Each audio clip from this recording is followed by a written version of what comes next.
Welcome to our special live production episode on migrating from baseband to IP video production. Let's dive right in here. Every year after NAB, the Key Code team gets together to discuss the latest trends in the dynamic world of video production. While most of the buzz at NAB 2023 centered around AI, there was another trend that deserves just as much, and probably more attention, even if it didn't grab as many headlines or generate as much angst. We're talking about the maturity and availability of professional IP-based video production solutions. Take a look. Blackmagic made waves by announcing affordable SMPTE 2110 converters, making a once expensive solution more accessible. And while it's not an NAB announcement per se, Dante has expanded their horizons beyond audio. Dante AV now enables the transmission of both video and audio over a network. And the stalwart NDI has continued to dominate in product adoption, offering an affordable, flexible, and feature-rich solution. With the SMPTE 2110 spec at 5 years and NDI approaching its 7 to 8 year mark, we're now at the point where we have go-to practical solutions for production companies for their studio builds and refits. Now, you might be wondering if the live production and broadcast industry is fully embracing Ethernet wire-based IP network topologies. Well, the answer is no. Baseband SDI remains a reliable and impressive option with the ability to get to 4K, HDR, all through 12G connectivity. So if you're building a new video studio from scratch, what approach makes more sense? IP-based Ethernet cables or 12G baseband wiring? Is there going to be a strong argument today for one or over the other, or should you consider a hybrid approach? What are going to be the common challenges associated with each of those choices, and how can you navigate them? To help us crack the code on this topic, we're joined today by our team of expert engineers, Mark Siegel, Vice President of Business Development, Mason Pierce, our VP of Broadcast, John Rutherford, Senior Solutions Architect, and myself, Jeff Sangpil, Chief Technology Officer. Together, we've got like a zillion years of experience in the industry, and we've got the hair to prove it. Or some of us do. Get ready for an insightful and lively discussion as we unravel the mysteries of migrating baseband to IP video productions. Why this topic today? We're going to get into the basics. Two-part question. What are the main reasons a studio is going to build their facility around traditional baseband SDI? Is 12G ready for prime time? I'm currently here at Dallas Cowboys. So here's a great example of a facility moving and transitioning into a 12G environment. There's some caveats to 12G. SDI baseband infrastructures, we really got comfortable and used to, hey, here's the standard, here's run transmission distances and run lengths that are acceptable, and we had our charts and we could just work from those, and everything was good. Well, 12G's kind of introduced a little bit of fly in the ointment, if you will. Not all manufacturers' chipsets, transmitters, receivers are really doing the same level that another one might be doing. So, it becomes a, hey, is this distance actually going to get me a 12G signal? Or am I running at the edge of that distance where I'm going to start having issues with dropout or not even seeing a picture at all? Definitely, 12G is certainly an easy to integrate, but you really just need to be careful about, hey, what's my equipment? What is that equipment, transmitter going to be sending? How long is this run length? And do kind of your loss calculations and make sure that those calculations are done based off of what that equipment is doing versus following just a chart and a table. Because again, not all manufacturers are created equal in the 12G world. Chipsets are varying from what we've seen. So it's just a game of, really doing your homework, understanding what your run lengths are, if it's viable in a 12G path. And then that's kind of the budget piece too of, oh, wow, I've got to run this X distance. I'm going to need an RG11 cable. One, does my infrastructure even support that many runs of that size cable? Do I have the pathways in place? Does it make sense to go fiber because I'm having to increase my cable size? Because once you start getting into larger, RG6 and beyond up to the RG11 type coax, you're really spending some serious dollars on that infrastructure. If you're got fiber infrastructure, moving things over fiber, as we did with 3G and other baseband signals, it might start to make more sense, right? So doing the homework, really understanding what that loss is happening through your system, so you're not surprised by the end game, right? But I would say still, 12G is certainly a viable path forward. 12G can be complicated from a perspective of, is it single wire? Is it quad split? What sort of signals am I going to be getting from my equipment, and being prepared for that? Someone might say they give you a 12G output, which is really just a quad 3G link, and being able to gearbox that, bring it into your environment, make sure your router is comfortable with that if it's a facility router. Things like that, you kind of have to go a few steps further and think through. And as we move forward into resolutions like 8K, now you're talking about a quad 12G connection to get these cameras up and running, right? So understand, or screens, camera screens, whatever it might be, right? So really having a good understanding of what your plan is in your facility, what those run lengths look like, and then auditing that or doing those calculations so there's no surprise at the end. Because the one thing we have discovered is after you get it all in, cable stretchers are really, really expensive. They don't work too well either. So let's flip it around. What's the reason studio is going to go with network and IP based setup in the first place? How does an IP based system provide that scalability and flexibility compared to traditional baseband and SDI infrastructure? What steps should you take to ensure that it's future proof? Is IP based infrastructure synonymous with future proofing, really? John, what do you think about that? Well, we can start to Mason's point and Mark's point as far as cost and infrastructure, right? So if you look at a standard baseband signal path, you've got one line coming out of, say, a camera going to a router, and then another line coming out of that router going somewhere else. The distribution of that signal across an environment requires a lot of dedicated cabling, a lot of infrastructure expenses and costs. When you're dealing with an IP-based infrastructure, the router gets replaced with a switch, and the switch is a multi-point in and out. So while you could kind of think of it like routing, it's really more of just connecting to different devices in the network. So at that level, not having to pull standard SDI cabling around a facility if we're looking at an upgrade or a green space that we're bringing up from scratch. Low voltage cable providers or contractors are much more comfortable pulling Cat 6 or even Cat 7 cabling throughout a facility than they are with the kind of SDI cables that we typically have to deal with. Also, you've got a more friendly experience with regards to amplification of a signal. Once a cable hits a switch, it immediately gets amplified, if you will, so that if it needs to go longer runs, that signal integrity is maintained. And even circling back to the point of fiber, which we're doing a lot of that because of either distances or because of bandwidth, there's that future proofing. We literally just finished, or in the process of finishing, a project. The organization just pulled in all brand new horizontal cabling, and they did fiber everywhere.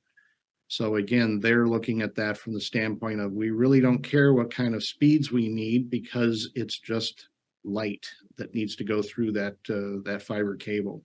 So again, eliminates the need for potentially having to upgrade those infrastructure points. And as far as adding or expanding or scaling the system up, if a 48 port switch isn't enough, you build a fabric around that network and open up more ports to be able to communicate across the facility. So, John, that raises sorry. What about a hybrid kind of setup where you've got some IP, some baseband? Mason, your point, and what do you think about getting into hybrid setups? Yeah, to jump in, just to kind of round it out some of John. So, and then I'll definitely get into hybrid, right? So for me, it's, looking at a design, whether it's a net new greenfield facility, it's an existing space, there's the question of pathways and how easy is it going to be to upgrade this infrastructure, right? That's a piece that goes into it. Size of facility is key too. It's like, okay, hey, if I have a very dispersed facility amongst a large campus, things like that, fiber is a have to have, right? As facilities are starting to do these upgrades, John nailed it on the head. Light doesn't care about bandwidth, right? It's the systems behind it that are actually working with that. Let's go down to just nitty gritty. Copper. We're talking about electrons running down a line. 12G, that's 12 gig, right? So that's significant bandwidth down a single copper line, right? That we're getting to the point where, and yes, sure, Ohm's law, everything's getting smaller, we're getting more bandwidth, but at a certain point, you get diminishing returns on something like a copper transmission line, right? There's only so much we can do, and technology is certainly, keeping us ahead, but that's where you start to see the inflection of fiber starting to really make sense as you start working towards higher and higher bandwidth operations, right? So we're seeing more people transition into fiber infrastructure, and that's scary, right? A lot of people, oh man, fiber, I got to polish these ends, I got to keep all this stuff clean. Fiber's come a long way. Modern connector, fusion splicing versus, mechanical polishing. There's easier ways in the field to deploy it. There's easier ways in the field to maintain it. Going from like your SC, ST, LC standard form factors to things like MPO, which are now, multi-strand fiber connections, which really simplify the process, putting those into cassettes, breaking them out. There's more and more in the fiber side of the technology that makes things a little easier for you down the road and offers the flexibility. So what if copper cable, hey, great, we have a copper cable that was doing 3G bandwidth, and I want to try to throw 12G bandwidth down it. Not going to work. I have to improve the quality of that copper cable. That's pulling in new cable. That's replacing infrastructure. Now, fiber, one day I'm doing 10 gig. The next day I can plug in a 40 gig. The next day I can plug in and let's go to modern, right? 40 gigs kind of going away and being deprecated. Now we're talking about 25, 100 gig. 10 gig can now go 125 gig. Same fiber. Doesn't even matter to the fiber. It doesn't care what type of bandwidth is moving down it. So there's some advantages there that create the efficiencies for your future-proofing path. As technology improves, now this aged copper infrastructure that I have to upgrade to be able to support these new workflows that I'm incorporating, I can avoid that because I can just move to a media, if you will, instead of copper, fiber optics, and then I'm not playing that same game. So fiber is certainly starting to make a lot of sense for a lot of people. Now, hybrid perspective, hybrid starts to really make sense when you have, again, let's go to a larger campus facility. So let's say you have, a studio or production control rooms in one building, and then you have venues doing various other things. Well, in your studio or control room facility, copper might make a lot of sense. It's cost effective, your runs are short, you're hitting bulkhead panels, you don't necessarily want to have all these transceivers and added cost there to get that into a fiber network or a fiber media path, right? But now I've got to go out to this far side. So now I've got to have a fiber link, and maybe it's like a stadium, for example, that I'm in. Okay, now I have to distribute fiber everywhere because whenever these things are built, they're not building them with the mindset of let's keep our run length short and make sure it's nice and easy for these cable paths to locations to be placed. That's not how that works. So it's you might only need to line of sight go 100 feet, but your run is 500 feet because you've got to go up here, over there, through this IDF, down over there. So that's where it starts to make sense. Again, back to the environment. Are things in my environment dispersed? Are things in my environment localized and concentrated? Hybrid will make a lot of sense when you have kind of a mix of things where you've got some dispersion and you have some concentration. Put in copper where the concentration makes sense. Put in fiber where you can't accomplish it in a copper infrastructure, or you can accomplish it in a more cost-effective manner without copper infrastructure. An interesting thing on hybrid, and something to just keep in mind, and not necessarily a hard and fast rule, but something that we've noticed as we've worked with various clients in designing different options for their facilities. there's kind of a break point that we see pretty consistently of, okay, hey, hybrid might make sense if I'm 144 squared and below. Okay, so let's stay copper in this 144 squared and below, because that's going to be more cost effective for me because I'm a little localized and I'm not doing these long runs.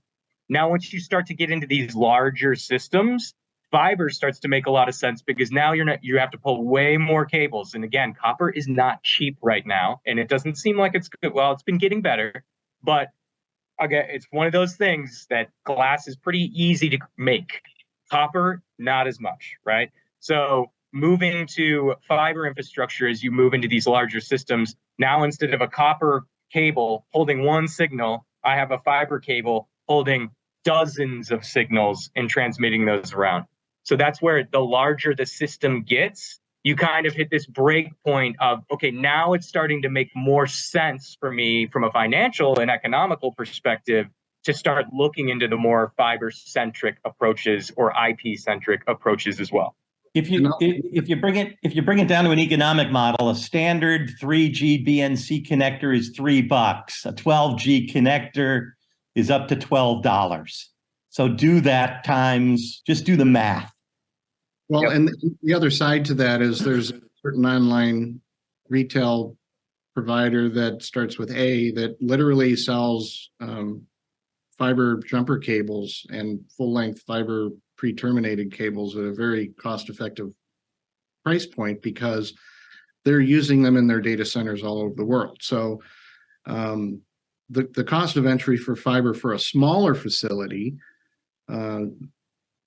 is much more attractive too, even though those short runs could be more cost effective in copper.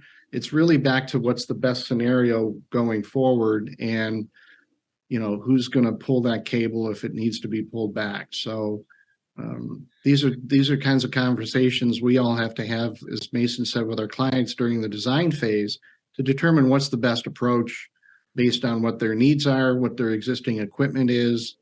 We've got projects where we're kind of in that middle point of migrating from baseband to IP, and they've got an investment in, say, camera systems that they're not ready to, cut loose. So we throw converters on there. And oh, by the way, they can still be in parallel running baseband signal out of the cameras too. So it provides, the hybrid model for me provides a roadmap to help a client move from one protocol to another while not having to necessarily do a complete facility overhaul. And I think a couple things we need. One, fiber's laid in, it's not pulled. If you pull fiber like you pull coax, you're going to have to lay the fiber in again later because it's not going to work. And two, if you're looking up at your wire trays and going, yeah, look at all that orange stuff up there, I'm good to go. No, you're not. Not all fiber is created equal. That's stuff that was from the old fiber channel days. It actually was designed to handle 4G worth of bandwidth going down it. Not adequate for your task. If it's orange, don't even think about it. Mason, all you. Yeah. And I mean, John was hitting on a really good point there, the transitionary, right? So, versus let's flip the script. Instead of having a conversation about, hybrid facilities and like I was kind of getting into, look at the size and how I'm spread and things like that. John, unfortunately, as much as all of us, I'm sure, wish was the case, we don't get millions of dollars in one shot to just go ahead and upgrade my facility wholesale. One, I mean, if I'm a broadcaster, I have to maintain on-air operations. If I'm a corporate house of worship, I can't just go dark for this whole period. So there has to be a transitionary on-ramp, and hybrid allows us to do that. What's really cool is in IP infrastructure, and sorry, I shouldn't say infrastructure, in IP processing, what is a gateway today? So, to John's point, hey, I have a bunch of newer cameras that are all baseband native. Okay, cool. Let's throw in some gateway or whatever we need to get it into the IP world. Okay, now that gateway, these cameras, they're aged, 5 years goes down the road. I'm replacing these cameras. I'm going to go IP centric. What do I do with all these gateways I own? Well, the beautiful thing about going IP is now that infrastructure can be repurposed, and not as a gateway, but maybe as a processing tool, an up-down cross, a JPEG XS encoder, a multi-viewer, whatever they continually improve what software defined elements these pieces of equipment can do. And that's the kind of the beauty of the game. Is you're talking about an FPGA, flash it with some new firmware, and now I'm off to the races doing something totally different.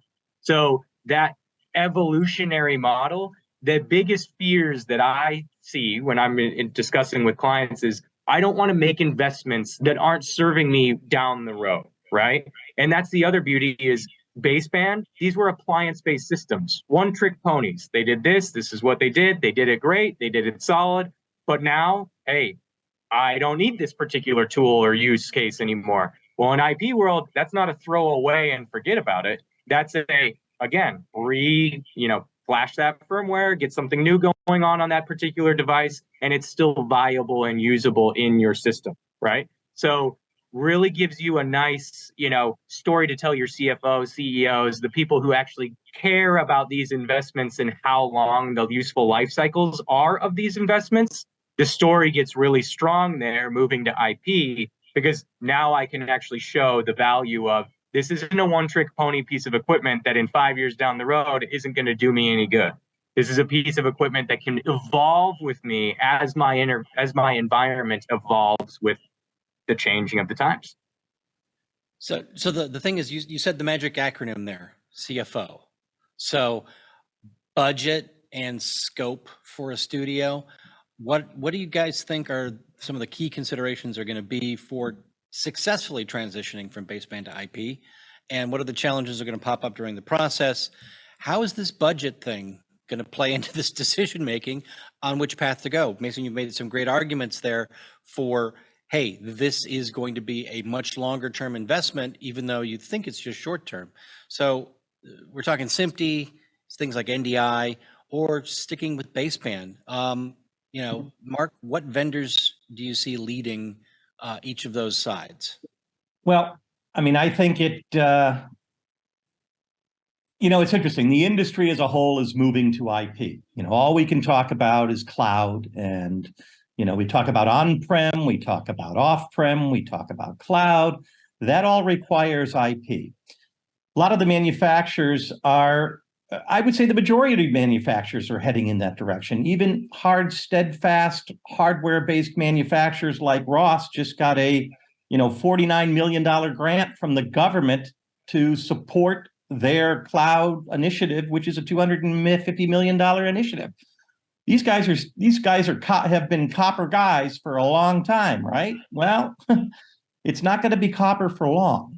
So this is the transition point in our industry.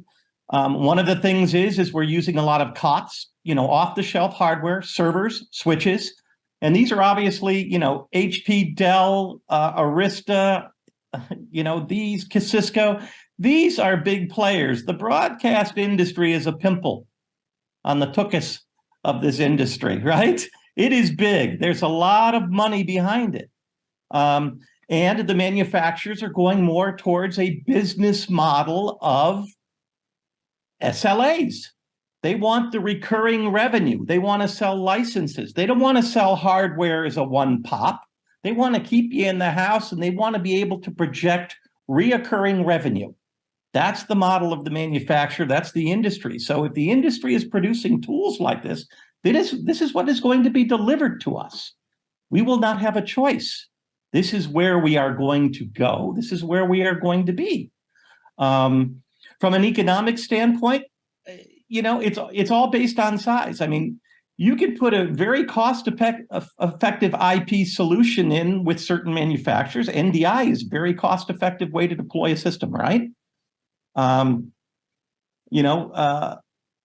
2110, little bit more. There's advantages. Disadvantages, obviously, we brought up very short period of time. Be very aware of what Audinate is doing with Dante. No latency. They're going to get into the space distribution very heavy in the AV space. There's only one manufacturer sitting on top of it right now dealing with live production as far as switching it in real time. But that will be another Another thing to consider, you got to understand how standards are made. These are manufacturers get together and they create standards, right? This is not an external entity creating standards. It's just mass creating standards. It's somebody pushes an initiative and it becomes a standard. I think the key is interoperability is the primary concern. But economics, it's always kind of the same. Every couple of years, you go out and get a PC, and it's kind of still in the same pocket as what we would have put on a baseband. Cost of a baseband facility is kind of what an IP facility costs. At the end of the day, we're probably sitting in that same range, if you will. It's all about the size of it, though. Yeah. What's an interesting transition, and just to kind of like from a cost perspective, right? Here's something to just kind of keep in mind as you're evaluating these things. You know, baseband infrastructure and baseband equipment, you know, as we mentioned, like 12G connectors, basically factor of 4. Moving from a 3G environment to a 12G environment, you're at a factor of 4. Whatever you were spending in 3G, just multiply it by 4, and now you're in 12G, right? But costs are still going down in baseband side of things for the most part. So, but you have all this extra wiring. So installation costs are high, right? It all inverts when you do it with whether it's 2110, whether it's NDI, whether it's, you know, we haven't even gotten into some of the AV standards, right? IPMX and ordinates and all these other flavors that we have out here. It inverts because now you're pulling, well, laying, fair point, Jeff, but now you're working with fiber optic. And sure, your equipment costs are going up. You're talking about lasers, you know, these are more expensive pieces of gear, but the installation costs are starting to go down because remember that one cable's doing actually a dozen or so, or maybe more, right? Depending on the link speed versus 1-to-1, right? So these things are inverting. But I would agree with Mark. Typically speaking, you're right in that same kind of range, and it all obviously depends on. Then you play the game of, you know, what level and what performance do I need out of this equipment, and that's what kind of gives you that top and bottom of the range. But they are kind of starting to balance it out. At the beginning of the game, IP was, you know, you had to have deep pockets to start getting into that. Not to mention deep pockets, you had to have some serious patience and some serious chops to get it all going and working. Interoperability has been improving significantly. AMWA has been helping a lot with that, with NMOS. There's others out there as well, Ember Plus and other interoperability APIs that are allowing systems in the IP world to start to work together, more plug and play like we're used to with your traditional copper infrastructure with SDI Baseband, HDMI. Let's start opening the conversation to AV a little here, right?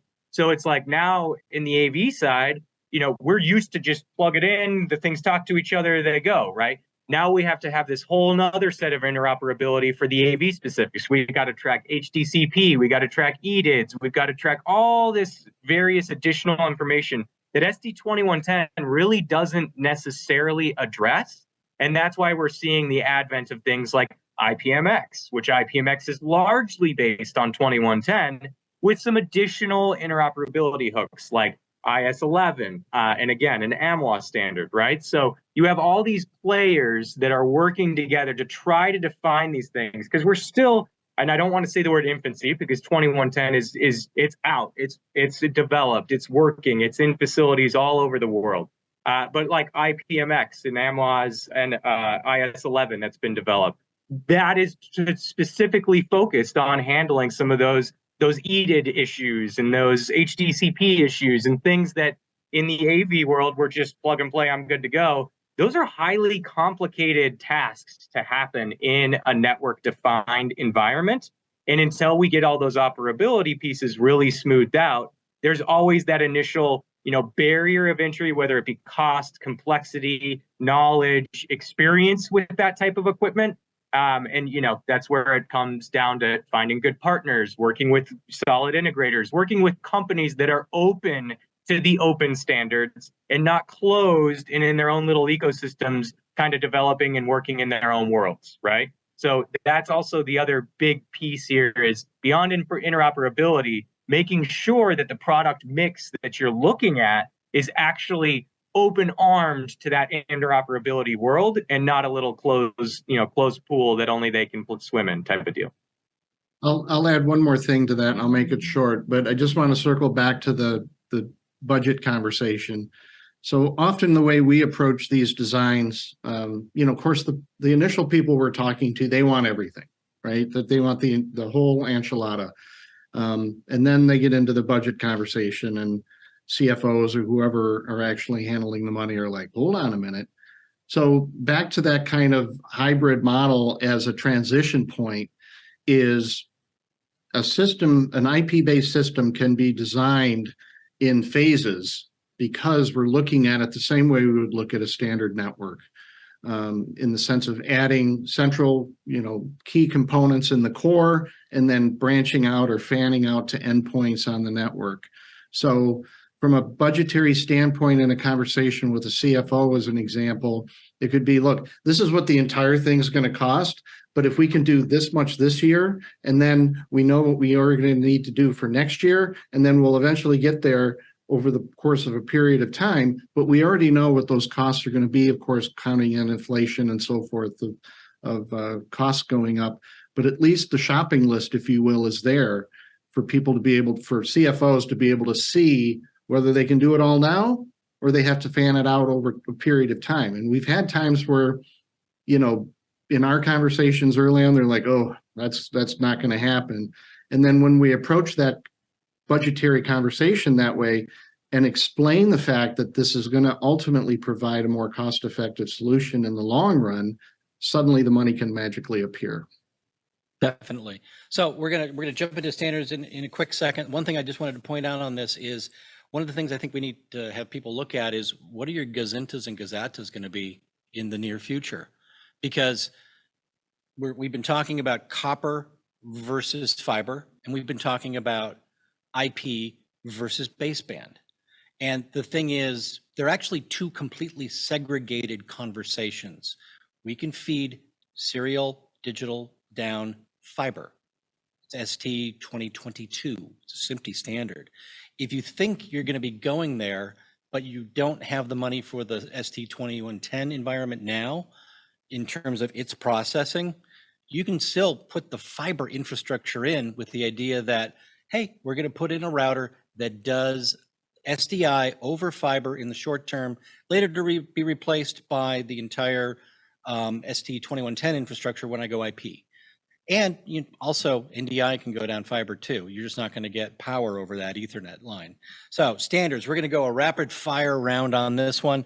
We'll get into IP-based standards themselves. It's going to be a long list. So that's why we needed this rapid fire. SMPTE 2110, what's new with it? Mason, what do you think? I mean, really the big push is, the latest, greatest stuff has been really hammering through the interoperability aspect of things, right? Development, AMWA's development, ISO 4, 5, 6, 7, 8. Now, we keep going, right? We know that there's been interoperability challenges, getting these systems to play together nicely, to negotiate between each other. That's always been a piece that's been troubled, but now we're starting to get to the point where, hey, things are actually starting to play nice together and they're working well together from an IP-based standard. The other side of that is just, we've developed a big wide, you can go from 2 by 2 pixels up to 32,000 by 32,000 pixels, right? So we've built the future proofing in the standard. The standard's ready for anything we're going to throw at it down the road. It's just, continuing to dial in the interoperability piece and make sure that, we don't have these issues moving down the road. The other piece that I'm seeing is there's, and not necessarily standard specific, but manufacturers are now catching up, right? So like, hey, I want to do a master control in IP. 2 to 3 years ago, good luck. No one makes any of that equipment yet, right? So that's the piece that I see. It's not necessarily as much standards driven, but now there's more and more products coming to market that will allow you to do the things that you need to do that you easily did in the baseband world in the IP world. So again, consistently developing the software-defined tool set to start to expand into the tool sets that we had to focus on the key stuff right away, right? Routing, processing, multi-viewing. Now we're ready, we're starting to see more and more technologies come into that mix. Downstream keying, master control switching, things of that nature. Those are the pieces that are really manufacturers are starting to present. And that's what I think is the most exciting in 2110 right now, beyond the standard itself and really dialing in its interoperability. But now, how do we get the whole product mix, the whole toolkit mix into this environment? And we're starting to see that really come through. That's a quick answer, rapid fire from Mason. So next to the rapid fire, same question about NDI. What's new? What's cool? All right, let's go rapid fire again, Jeff. NDI. So NDI, what's been really cool to see on the NDI front is like NDI came to market with a lot of that interoperability stuff figured out. In-band control of PTZ cameras. That's one example of many, right? What I'm seeing with NDI is the expansion into larger frames, higher frame rates, right? So NDI HX. NDI Tools has a ton of cool stuff. I mean, blew my mind the first time I saw a little NDI KVM. I'm like, oh, that's genius. Why haven't we been doing this earlier, right? So there's a lot of cool stuff that NDI came to market, with a pretty complete package. And now they're just extending that package further into the demand for higher frame rate, higher raster size, larger raster size content, and then also continuing to expand the NDI toolkit. An NDI toolkit is, one of those things that's the beauty around a software-defined network is, hey, all I need to do is to develop that particular tool and then incorporate it into my standard, right? So easy to start bolting things into that type of standard, and that is exactly what NDI has been doing. Developing that standard, adding tools to it, and that's really, in my opinion, what I've seen that excites me the most about where NDI is going and what they're trying to do with that protocol and product. Mark, are you just as excited about Dante AV? In that space, absolutely. I mean, once again, this is a cat cable. This is network. This is easy. The same things apply. This space is really well known. The convergence of IP and being able to transmit audio and video only is going to get better and better and better. And this is the direction that it's going to go. I mean, it really is. You got to remember, we used to say the last mile, but the last 20 feet is still copper usually. I mean, we're still doing copper, but it's an RJ45 connection, right? I see high hope in the IP space. I think they will probably somehow blend gateway cross within the broadcast space. I mean, it's very good quality. It does not have the latencies of NDI. And there are other formats. There's SRT. There's other things that you saw in the very beginning of this show. For a client, it can get very confusing. What are all these acronyms? What's this language they talk? All I want to do is go out and shoot some good video and communicate a message, right? That's what we are doing. How it get, you got to remember everything's analog at the beginning. I always tell everybody that. Same thing applies. The camera's analog. You got to pick up chips. It's analog. It gets converted to digital, and then it just goes down a path, gets processed, and they get spit back out, right? It still takes people. It still takes knowledge on how to do production and communicate a message or present an event. Those skill sets don't change. All we're doing is transport mechanism. That's all we're talking about, right? You still have to know how to do the basics to be able to communicate, and more people are going to be using this visual medium to communicate. You know what? And the thing is, it's very important information. So let's jump in. Sarah had a question. Have you found that most vendors' products are interoperable with ST2110? Are they interpreting the standard and implementing it so they just work together? People are having to do a lot of plug-in tests to validate. What are we seeing as an integrator? What advice do you give to the vendors to improve that? As an integrator, we step in it first, right? I mean, a lot of it is lessons learned in the field because they do not replicate those specific instances in their labs. We are using lots of disparate types of equipment and trying to bring it together. Unfortunately, We and our clients sometimes are the guinea pigs because they can't vet everything as possible. But, I think a lot of vendors are trying to get it close. Those that adhere and work in the sandboxes together and cross-test are the ones that are going to be the most successful. We don't want to bring, as an integrator, non-vetted solutions to our clients, except this is kind of a little bit of still the new frontier. More directly answer you, Sarah, JTNM. That's what I love about the standard set is JTNM does this testing and verification. There's a party, everyone gets together, we all plug our stuff into switches, and we all see how it all works together, right? Check your gear against the JTNM verifications. That's why we do that.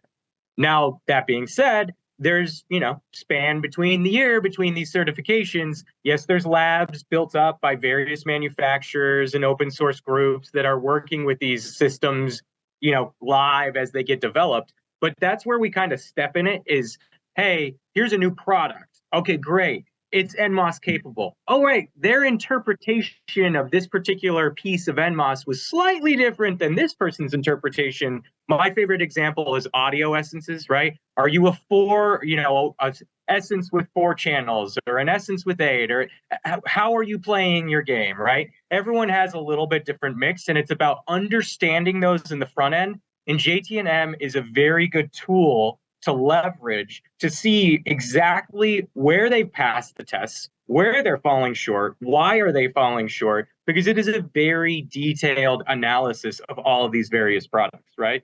So I would certainly leverage the JTNM for the 2110 specifically, obviously. So JTNM works with AMWA and the SD2110 and SMPTE standards, and ultimately kind of vets and verifies equipment against that particular set of standards and interoperability. It is. And I've heard that we've now run out of bits of time to continue talking. So my apologies to Matt Damon. We will have to get to some other things later. There, I think, are a few questions that we will be still discussing and kicking back into the chats.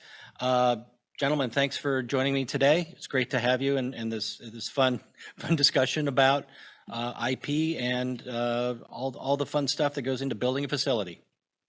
Thanks for watching Broadcast to Post. Please make sure to subscribe to the podcast to receive future episodes. Follow Keycode Media on LinkedIn, Twitter, Facebook, or Instagram to receive news on additional AV, broadcast, and post-production technology content.